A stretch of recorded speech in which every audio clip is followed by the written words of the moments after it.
Hello and a warm welcome to our Love Athletics Heptathlon special from the World Championships in Budapest. It was a fantastic competition with Anna Hall in the lead at the end of day one. Then Katarina Johnson-Thompson had a fantastic reaction, taking the lead in the long jump on day two, before setting two PBs in the final two events. KJT thus consolidated her lead in the javelin, while Anouk Fetter, with a massive throw of 59.57, set a championship's best in the javelin to move into second place ahead of Anna Hall.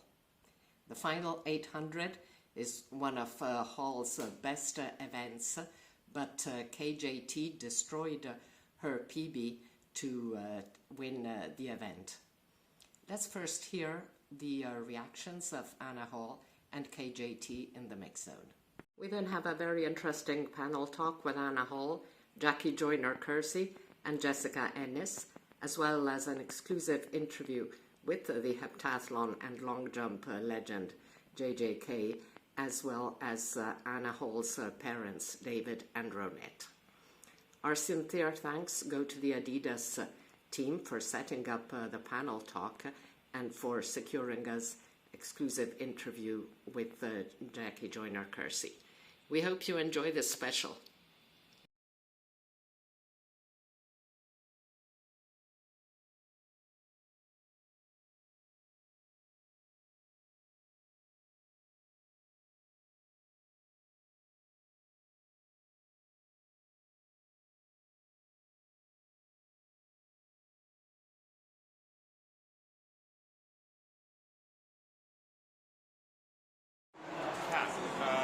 World champion. When you start of the year, you're thinking of, Budapest. You believe you've got a gold medal around your neck now? Start of the year, no. Start of the year was looking off the back of Eugene and the Commonwealths, and all I knew was that I needed to put in a lot of hard work. It's what me and my team decided. There's no indoors. We're just going to get a huge winter in, and I was training for 9 months.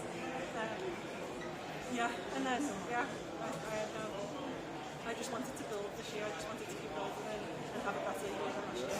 And what's the feeling coming down that last 100 metres and the 800 metres? Because you got 2:05 in that race, and it's a fantastic personal best as well. And the thing is, you had to produce that because Anna was so good up front as well. Yeah, she's like the last person you want to go against in a battle to the end for 800. I was 10 seconds behind her in gauntlet, so I knew that if you let the gap get too big, there's no getting it back. So what I did was focus on it.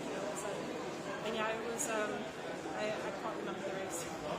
And can you take us through kind of the disciplines, kind of how each of them went for you, which ones were really good, which ones you felt you could have done better? Day two, I'm just so happy that I got momentum off the back of that minute 200. I was in full work mode. I wanted to build and build and build, and I'm so happy to finish on 2 PBs.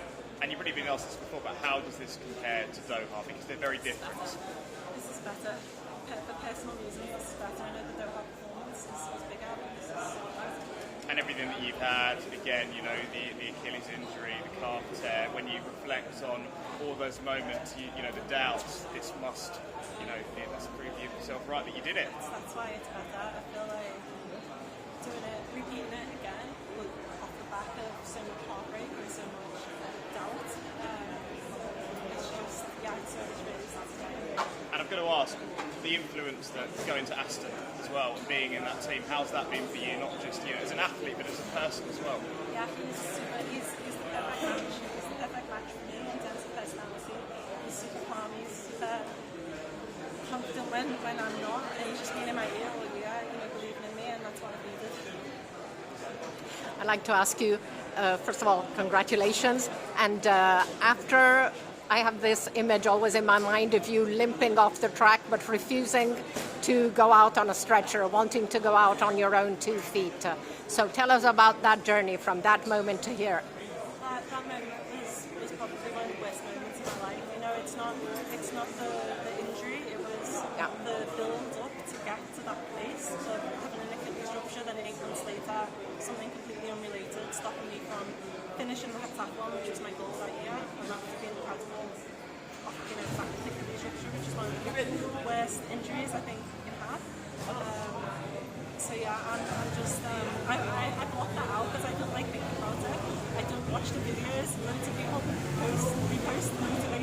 to be coming there, and I just scrolled right past them because I didn't like seeing it.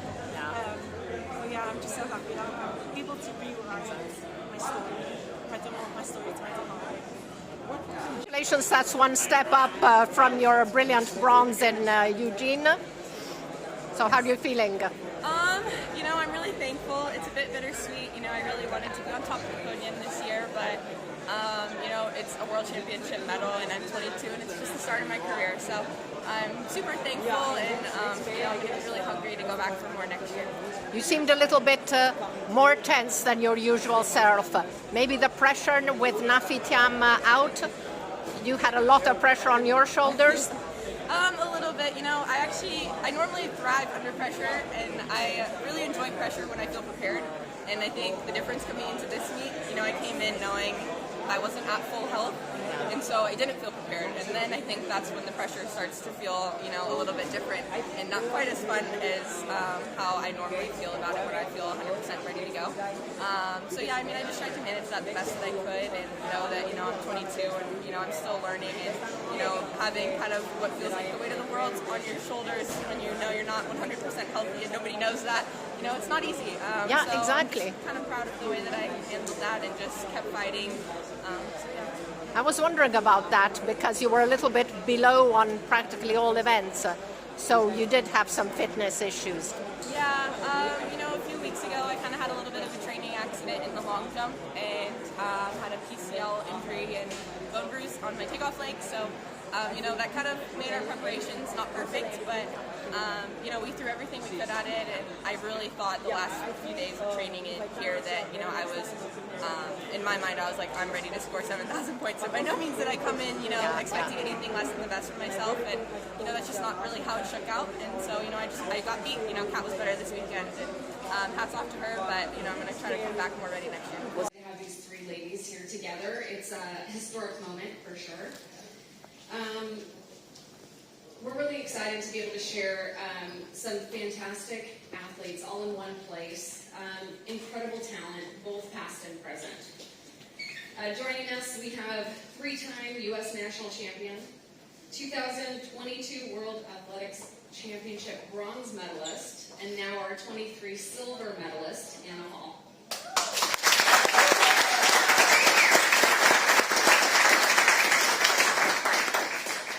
And joining Anna, we have two legends of the event as well.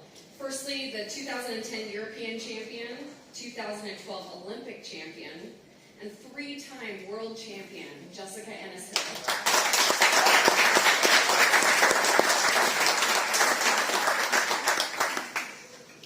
And for this next lady, we'll only talk about the heptathlon. She's a two-time Olympic champion, two-time world champion, and heptathlon world record holder, Jackie Joyner.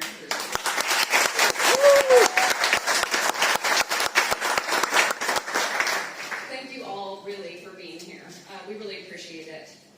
Anna, we wanted to start with you. You're already a star in this event and in the sport. You are around two of the most iconic athletes of the sport as well. How does it feel to be sitting here next to Jess and to Jackie? It feels insane, and I kind of have to like pinch myself. And before I came out here, I was just telling her, I was like, my dad bought me the book when I was growing up, and I remember reading it and just being like, how do I do that? And looking up to Jackie, and so just to be sitting here with both of them, it's just surreal. And yeah, I don't think it's still really set in like how far we've come. I can absolutely understand that. Yeah. Can you each tell us just a little bit about how you got into the hep and what was your first experience competing? Jess, let's start with you. Yeah, I kind of found the heptathlon accidentally in a way. I went to like a training camp when I was a kid. I was like 9 years old. It was just something to do in the summer holidays, and I just ended up loving that feeling of competing. You know, I wanted to be better. I wanted to be the best. I loved running, and I loved all the events. Not long after I met my coach, and he was like, well, there's this event, the heptathlon. And I was like, what is this event? He was like, it's 7 events over 2 days. And I was like, well, that sounds quite challenging. It sounds hard. But I gave it a go. And it was hard at the just be average at every event. You have to be incredible at all 7 events to become, a champion. And it took time to, grow in all of those events, build confidence and master them. But it became an event that I fell in love with and that I loved so much, and was able to make it, my life, my career, and my future. And just carried on with it from that point on. And loved it. Amazing. For me, I think I found the heptathlon kind of out of stubbornness. I started track running the 1500 and high jumping, and I wanted to keep doing both forever. And I think at one point I told my dad, I was like, no, I'm going to be the first person to go to the Olympics in both. And he was like, but then in one of the USATF age group things, I tried a pentathlon for the first time, and I got to be at the track all day, which I loved, and do everything. And then after that, I just knew that's what I wanted to do. And I would say for myself is that I was introduced to the multi-events coming up through age group, and I didn't know how to run the hurdles and didn't know how to high jump, but our coaches would just put us in the event. But what I loved about it was that as an age grouper at that time, even though I wasn't a great hurdler, I would win because I was just hopping the hurdles and I would high jump, and they gave me medals. So I'm thinking that, wow, I could win a whole lot of medals. And didn't know when you go to the next level, you do all those events, you're going to get one medal.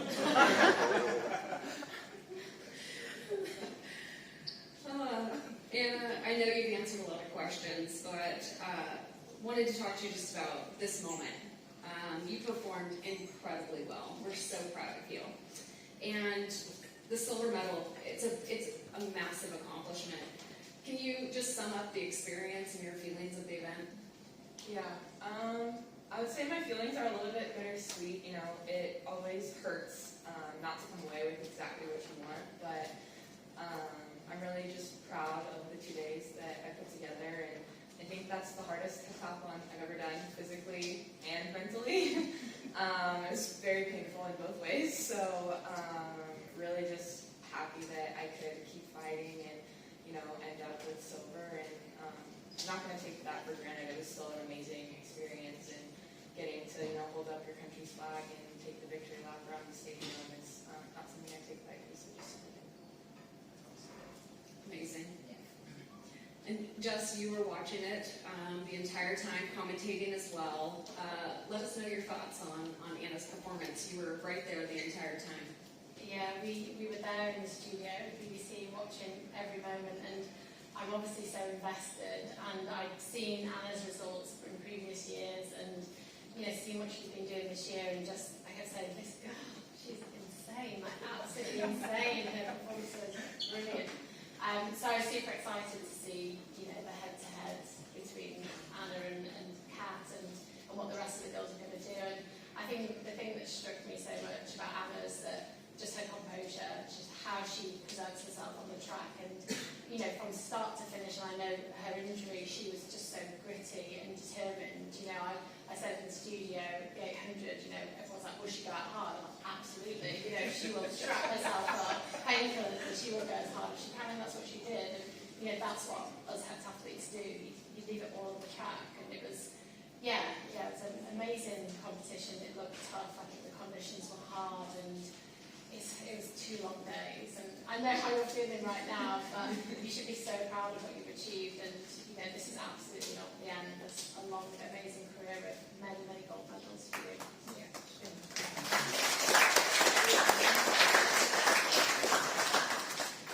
And Jackie, I know you were also there for every moment.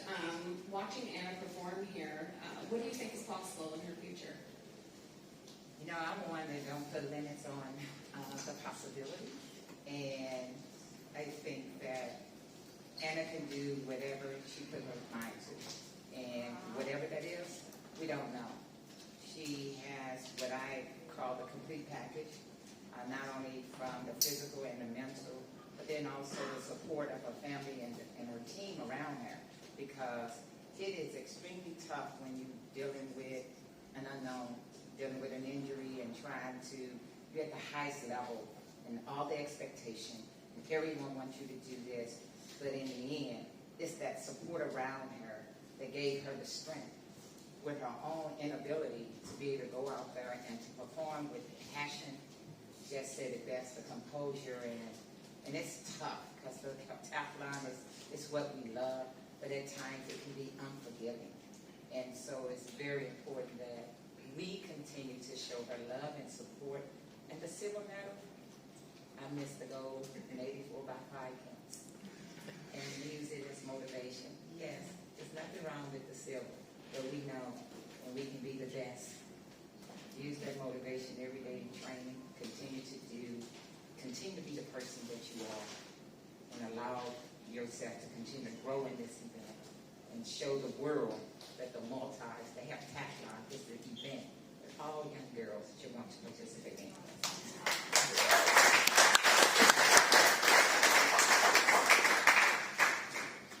Anna, we know what it's like to sit in the stadium, but you've been in the stadium for the last 2 days. Tell us a little bit about just the atmosphere, how that affected your performance, the fans. What was that like? It was surreal. The stadium was fuller than I think any of the heptathletes we all kind of talked about were expecting for some of the morning sessions, and we were getting chants coming out to the heptathlon shot put, which was incredible and so much fun. So that was unreal, and it was very, very hot down there, and championship schedules are not forgiving. You're not going to get any sleep. You're up late, you're up early the next day, and you're at the track from, I think we got there the first day at like 7:30, and we left the track at like 10:30. So you're just out there all day, and it's a lot of energy wasted, but it's a super, super fun battle, and the stadium really just honestly felt like it was a big arena, and we were all going more. Amazing. Jess and Jackie, you both won multiple world championships. Do you have a favorite? That is a tough question. I think for me, the 2009 World Championships in Berlin, I had a horrible injury the year before I missed the Olympics, had 3 stress fractures in my right foot, and had that disappointment and that kind of worry of, was I going to get back to being the best that I knew I could be? And winning that title just gave me such a huge boost. And once you win that gold, you almost like ride a crest of success, and it helps you go on to the next event and the next event and continue winning. And then if I can be greedy enough, the other one I would say, the 2015 World Championships for me was something so incredibly special, because I had my son in 2014, and I had all that pressure to come back and people not expecting me to be at my best, and I came back and I won that, and I won that for my son. So that was one of my proudest moments.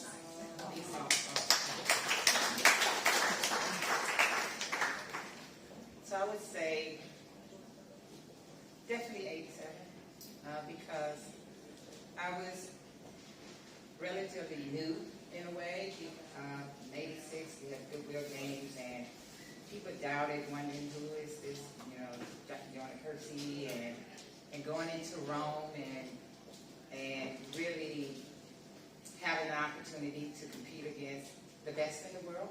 And at that time, Daily, about this, or they do their rankings, and I wasn't ranked because in the eyes of the European media is that because I had to compete against the Europeans. So going into Rome and competing at the World Championship was really very special, and because I had the opportunity in 83, but I ended up pulling my hamstring in the long jump of the heptathlon, wasn't able to complete the event. So having an opportunity to come back in 87 was really very special. And Jackie, you competed at home in the Olympics in 84 in LA, and Jess, you also competed at home in 2012. What's it like competing in an Olympics in your home country? It's like nothing else. It was so special, and I think I hadn't imagined what it would be like. It was my first Olympics, and everyone was saying it's going to be huge. I knew it was going to be this amazing occasion, but I didn't anticipate how big the crowds would be, how much that home support would give you when you competed. It really feels like it lifts you to another level. And I remember just, like Anna says, every time you step out on the track, the crowd just cheering, and the 800 in particular, I remember that last 150 metres around the bend onto the home straight, and the crowd just went to a next level, and you almost feel like you're just floating to the finish line. And yeah, the crowd for me was so special, and to have all my friends, family, all those people that Jackie spoke about, that team of people around you that supported you all those years. So that one moment where you become crowned Olympic champion at home, it was incredible. Well, I think it's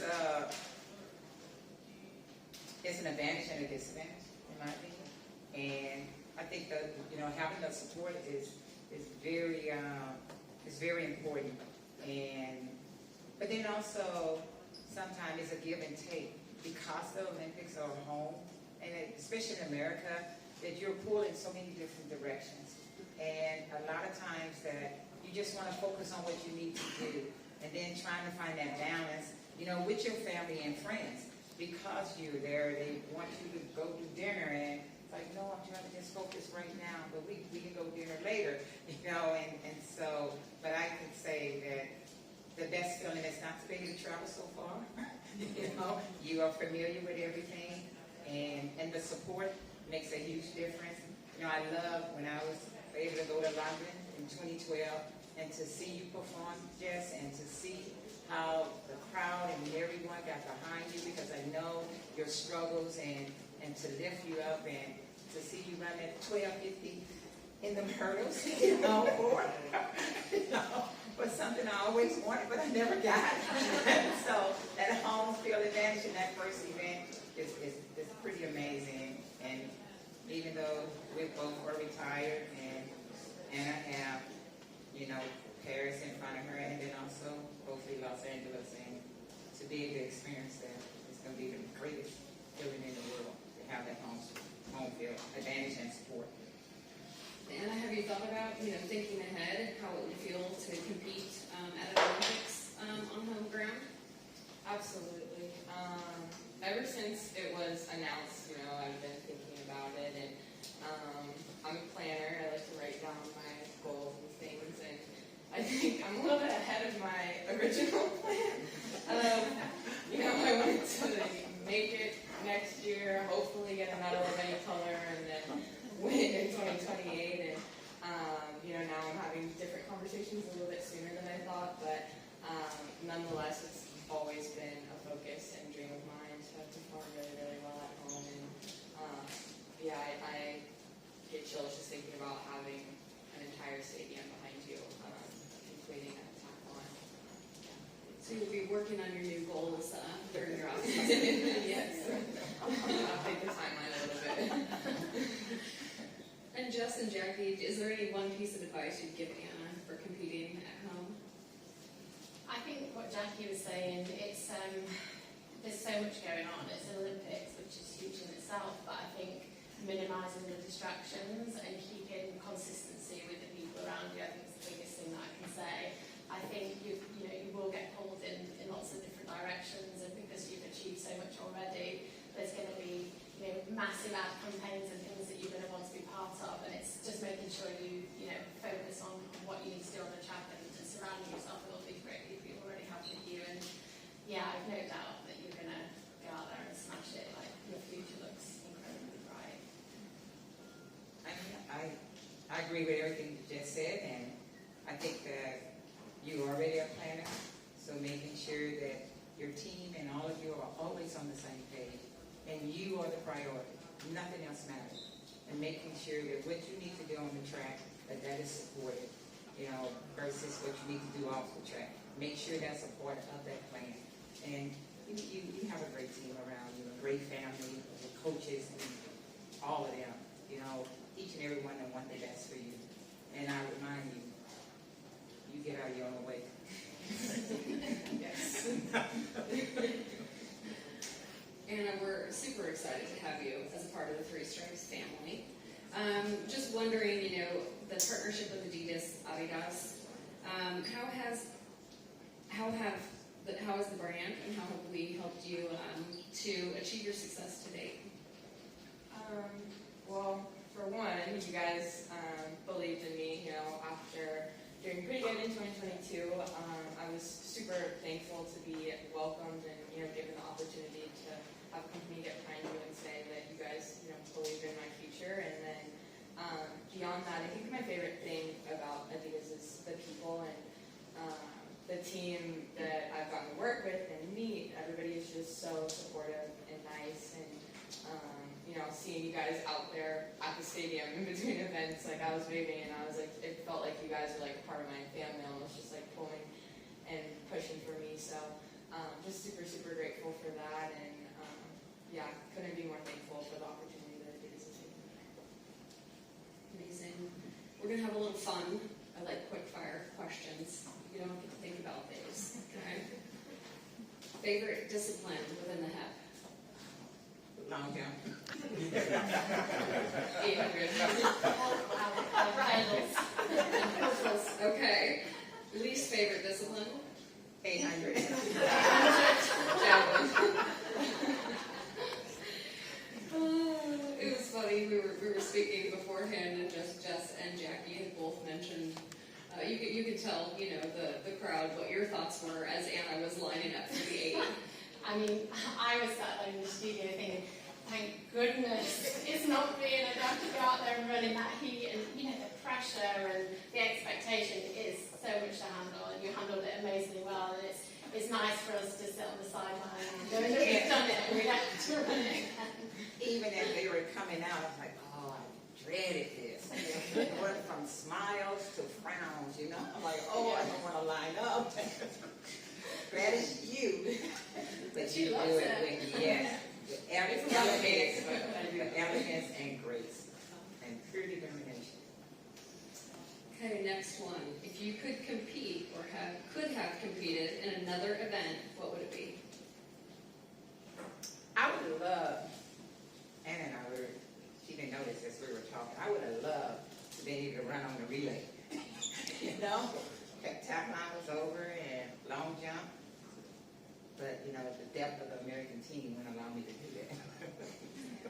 I think I probably would have loved to have had enough time and the opportunity to do hurdles properly and really give that a shot. And then maybe naively, I'd probably like to try the pole vaults. I think it looks so fun. I think, yeah, I love watching the pole vault. So yeah, maybe in another life. Yes. I would have been a pole vault. Yeah, I told them before, I think in another life I would have been a 4'8" girl, maybe 400 hurdles as well, and yeah, I still sometimes I'm like, oh, I wish I had the time to really devote myself to that and see, you know, where I could go, but maybe one of these down years will give it a shot. See, all them had individuals. See, I want to run for a team. I would love to do that too, but it's not always up to us, yeah. Anna, as we look forward to Paris, what would competing there mean to you, and have you yet set any new ambitions for yourself? Competing there, it would mean a ton, you know. I think my whole life I've always dreamed, and it's been about the Olympics, you know. When I was little, that was the first thing I said, I was like, I want to go to the Olympics, and so having, you know, not been there at all yet, and then, you know, going into my first one, being like, okay, I'm going to have a shot at winning this thing. I think it's going to be really, really crazy, but an opportunity for something really, really special to happen. So, yeah, I'm just really excited. Amazing. Yes. We have a few minutes yet and wanted to open it up to the media. If anyone would have a question for Jess, Anna, or Jackie.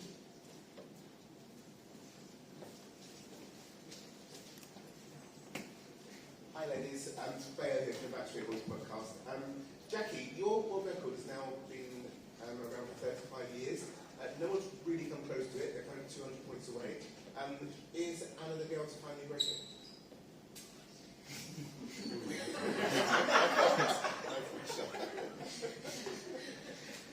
Straight to the point. Right. You know, I've always looked at the multi-events, and Anna has the ability and the potential to answer your question, yes. But I do think that where the Heptathlon is going and with the competitors to be able to push, you look at yesterday and dealing with coming out of an injury, Nafi's not here, and dealing with an injury, but still, to me, I think she left 3 or 4 points out there, but to still be able to do what she was able to do yesterday and having a consistency of the competitors, heptathletes, being right at 69, 7,000 points. In my mind, I would be thinking what I would need to do to win, prepared for that. So, yes, she has all the ability, but I don't want to put pressure on her because I do think sometimes, with our young talent and doing some amazing things that don't allow them to evolve and continue to develop in the event before we start. Oh, you want to appreciate the greatness that we see because we expected you to be here instead of letting them go out and execute and the unexpectation of when a record or something will come.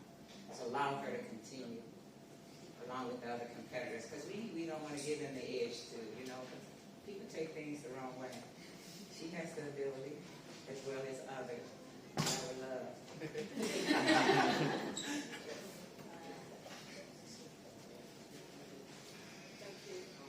Sorry, I wasn't going to ask, but I have to ask. I was with Jess yesterday, we were in the studio watching, and I've got 2 questions.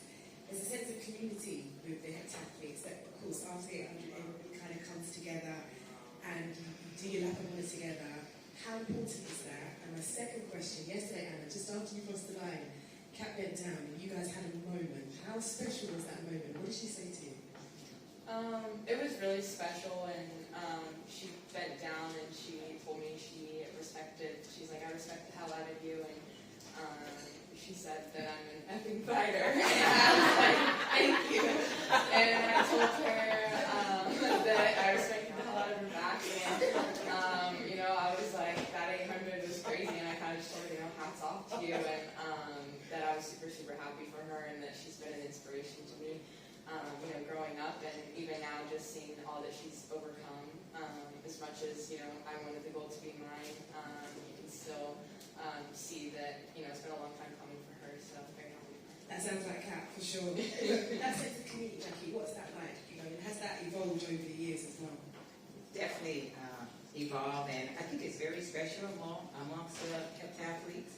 Jess and I, we were talking, I was like, I remember I'd go and try to enter in the hurdles, and I'm only working on trying to run a great hurdle race for the points in the heptathlon.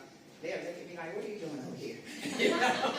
And then don't let me beat them because then they don't speak to you. And to me, there's more to life than athletics, and it's only a race. And to have the camaraderie with the heptathletes, and I really think it started with 2012, with the athletes coming together. And it's just great to see that we can compete our hardest and then rally around each other because we all want to win, and we know there can only be one winner. And then if you're trying to get on the podium, there's only one bronze, silver, and gold. But the more important is how we can continue to have a relationship beyond this. And that's what we have because we have done podcasts together, interviews, the multi-event. Couldn't say that much about some of the individual events.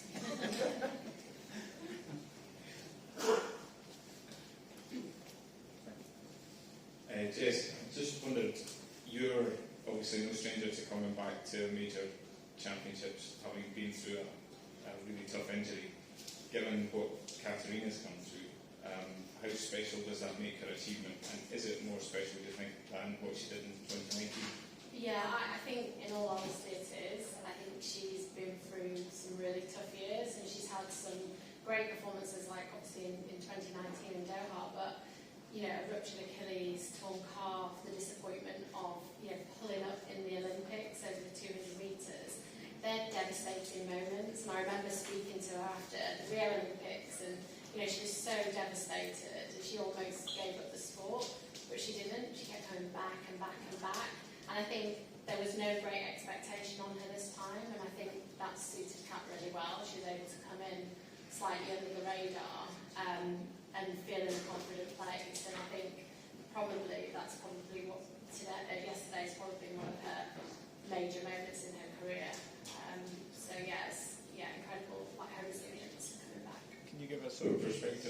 how difficult it is to get yourself back in terms of momentum and mentally as well, physically and mentally, just to get going again. Yeah, I mean, injuries are every athlete's nightmare, but unfortunately, we all go through some kind of disappointment, injury, setback at some stage, and I think the most important thing is, refocusing. You just have to adapt, you have to get yourself back to where you need to be, you have to be patient, and you have to constantly believe that you can be the athlete you once were, and I think she was able to do that, against all the odds, and I think from a British perspective, it was great to see her being able to overcome those injury issues and come back on top.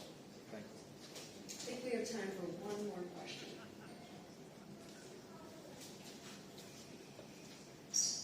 Hi, I would like to ask you something, Anne.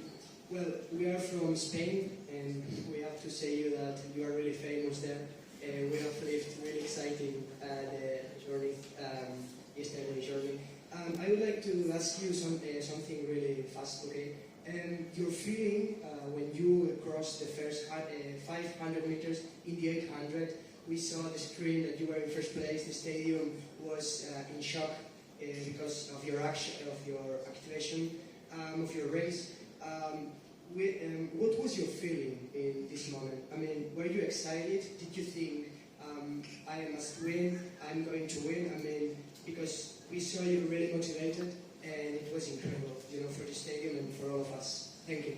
Thank you. I couldn't see the boards, and when I went back and watched the race and the live scores going back and forth, I'm like, oh my goodness, I had no idea that was going on, which I think is a good thing. I think coming through 500, like 550, I looked at the clock and I saw I was going to reach 600 at around 1:30, and I was like, just keep going.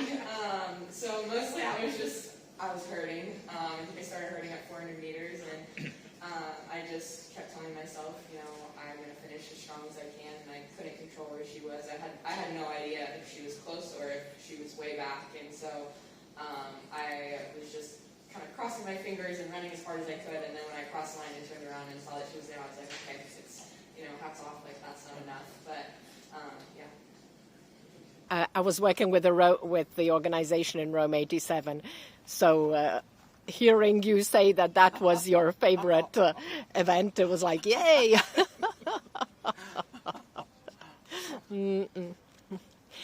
So you're still the world record holder with a fabulous mark.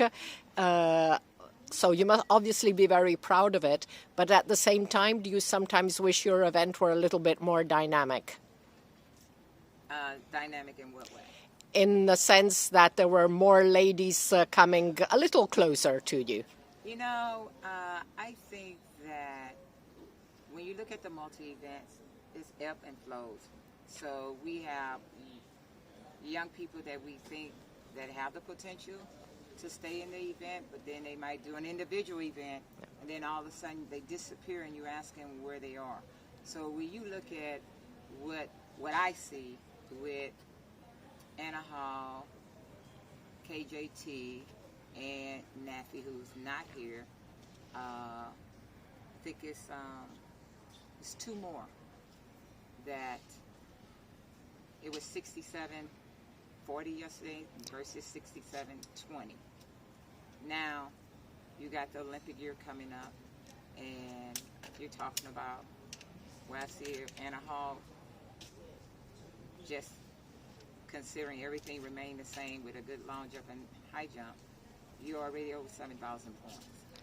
And I think Nafi has that ability to do that as well as Katrina. And so when you have that consistency in competition, you never know what can happen, because I didn't go into the game thinking about a world record. I went in there trying to win. And the world record came because I wanted to perform at the highest level. I never even thought I would run 208, but I run 208, So I do think that with this, I think with Anna leading the way, in my opinion, really set the tone that it's really not about the world record, it's about great performance. We're bringing great ending, which at times I don't want my world record to be broken, but since we're talking about it, Anyway, so that dynamic that you're saying, the dynamic is in the athletes that I'm seeing. And as long as they stay healthy and they're competing at the highest level, just because I don't know what shape Nafi was in, you know, and dealing with Achilles, you don't know how long she was out, and they teeter around 6,900, but it will 7,000 will come, and then eventually you'll see where you go from there. The consistency of it, and that's what I asked when I competed, was to be consistent. And the one thing I was talking about, like with Anna, she's young. You know, I don't want the expectation to exceed, you know, her ability to continue to evolve and grow in this event. Definitely. I mean, consistency is something you had. You still have the 6 best performances in the heptathlon. So what was it that motivated you, that gave you this hunger to be always giving your best? I knew, well, we knew when I went into a competition, either it was World Championships, Olympic Games, or that I had to be ready. You know, I just never knew what my competitors was doing. So it was always focused on what I could do, and knowing that whoever showed up, that I was ready to compete against them. And I know the motivation came like in 1985. I had the #1 score in the world, but they didn't rank me #1 because they said I had gone up against the Europeans. And so that's, you know, kind of like, okay, they ranked me #3, but they said, because they hadn't seen me, I had never been over to Europe anyway. So, but then going into the following year and going into the Goodwill Games and being able to see all the heptathletes, it was like, okay. And at that time, we weren't even thinking about going over 7,000 points. And it just so happened, I remember doing, the first day was great. And then someone had made a comment about, oh, well, she's not going to jump 23 feet in a long jump. Has never been done in the heptathlon. And then I was able to go over 7 meters because I knew in Europe they respect 7 meters. Yes, and yes. I was able to do that, and that set me on a 3,000-point second day. And talking about the long jump, that's an event where you have the #2 all-time performance, and that is an event that's really been stagnating of late, both for the men and the women. Yes. You know, it's my hope that they continue to pour into the field events. If you can see on the European circuit that I don't think they give the field events the respect that it deserves. You know, trying to take it away and taking it down to 3 jumps, then come back 1 jump. Come on, these athletes train just as hard as a sprinter. You know, it doesn't make any sense. And so, and I know they want things to be rapidly moving faster, but we are an evolving world, and there's talent all across, and to be able to showcase an athlete that have the ability to long jump or triple jump, you know, it's very important. And I see the jumpers out there keep trying to have the interest because people love it, and maybe we do a better job explaining it, because every kid like me love playing in the sandbox. So did you love, you were fantastic, multiple gold medals in both, but did you enjoy the hepta or the long jump more? Well, you're talking about 7 versus 1. Yeah. I'm always going to enjoy that 1, but the 7 made me better in the 1 event. And yet when you're younger, you don't look at it that way, but it was very important that I was a good multi-eventer, because when I got involved in the multi-events, I didn't see women on television who looked like me doing it, and I wanted to do it. So let's get back to the heptathlon, and it's true that Nafi Thiam is still in very, very good shape. She beat the world indoor record coming straight from training. Yes. So with Anna Hall coming up, and of course KJT still there, this can really create a stimulating atmosphere for them to surpass themselves and to reach closer to your level. Yes, you know, I think that it's great when you have the 3 of them, and love for the 3 of them to be healthy, and you just never know. That's why I won't put a limit onto it. You know, you could say it's here, You know, who would have thought? 72.91 is what I scored. Yeah. But that's not what I could have done. Yeah. Because there's strategy in everything that you do, time, place, and space. So time might be your trials. You're just trying to make the team. Place, you know, is you're there. Now it's like, how do we put ourselves in a situation or to win? Then the space, be it World Championship or the Olympic Games, how do it all come together? And now you just going all out because there is no tomorrow. So hopefully, it's always exciting when you have an American that's doing well, and then the rest of the world. Because some love the pool for the Americans, and some don't. But in this case, for Anna Hall, what she was able to do, and KJT, what they, you know, both were able to do, and she came out victorious because I really think that the hard work paid off for her as well. What is one characteristic that you would like to borrow from Anna Hall? Oh,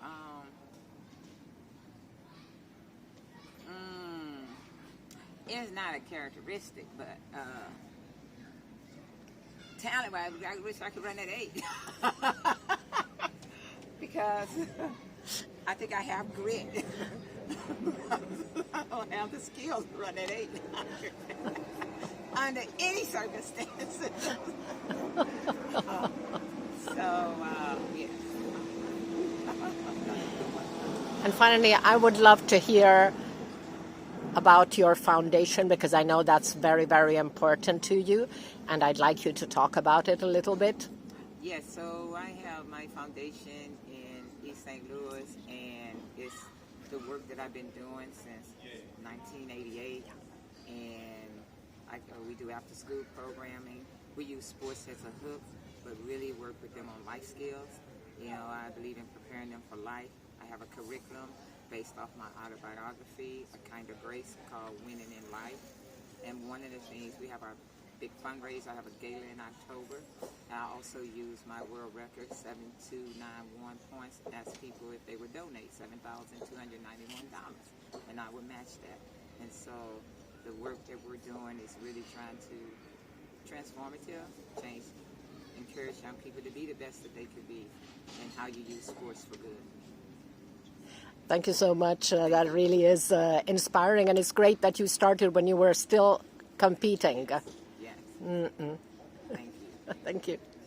So thank you so much, because Anna always speaks about the importance of her family. So it's wonderful to be able to speak to both of you. Thank you. Nice to be here. So, first of all, tell us a little bit what Anna was like as a child. I would say rambunctious, tried to do everything. High energy. High energy.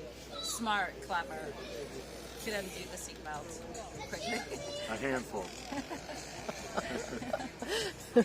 As a parent, I understand. Yes. And obviously that was one of the things, those characteristics which got her into sport, to canalize all that energy. It was. In fact, we took her to her sister's practices to burn some energy, burn her energy up, and keep her where we would be. And one of those early activities was track, and her older sisters were on the track club, and Anna joined in and begged the coaches to do events she was too young for, but they were great with her, and we were part of that and helped her start her love for track and field. Yeah, exactly. I love that, what you were saying earlier about she wanted to be world champion in 1500 and high jump. Yes, she didn't realize that's quite a double, and so I thought maybe the pentathlon, then heptathlon would be satisfied. Now, as parents, what is the characteristic you like best about Anna? I would say her fight. She is a warrior. She has a desire to give it her all. Yep, their strong will and determination stand out. And kindness. We love that as parents, of course. But you notice first her strong will and determination. I think from the outside, what we also see and what I really love is her obvious joy at competing. That is something that is so wonderful. It was a little bit missing in the last 2 days in Budapest, and I was wondering why. And then in the mix zone, she opened up about her injury. So can you tell us a little bit about that, how it affected her physically and mentally? Sure, and you're right about the joy. She loves track and field. She loves competing and challenging herself and seeing and just being out there with the competitors and the events. And normally she is more joyful, but she had an injury mid-July, just one of those things in training where she slipped a little bit and hyperextended her knee. The MRI showed no major damage, but a little bit of PCL injury and bone bruises, and so she managed it well from there, and was able to get herself ready with her coaches and her medical team to be able to be here, which is fantastic. And once she's here, she's going to give it her all. But there was more of a look of concern than joy in the last 2 days. What do you think? I agree, yeah. She basically said, it's not going to be pretty, but that's what she told me. Right, not pretty, but she's going to fight. It's going to be aggressive. Yeah. Exactly. I mean, it was already excellent what she did, but knowing the background to it, it makes it really huge. And it just shows what a fabulous future she has when she's fit and everything clicks together, and she gains a little more experience, because that's also important. It is, and thank you for those comments. Yes, it's all a great experience for her too. Yeah. And I was totally impressed at the Diamond League in Florence earlier this year. She ran the 4 hurdles, which I know she loves, and she came third. She beat 5 specialists. Yeah, she loves the 400 hurdles and loves competing in track. So yes, she did quite well. Just a week, not even a week after Gotzi's, her first kind of running back, and after that, and then she loved that. The European track meets are special, and enthusiasm she loves. Don't you think? Yes, she loves it. Well, I definitely hope we see her back very often, because it's just a joy to see her compete. Thank you. I think you will. She loves competing in Europe. Great. Thank you so much for your time. Thank you. And huge congratulations for your sporting family. Thank you so much.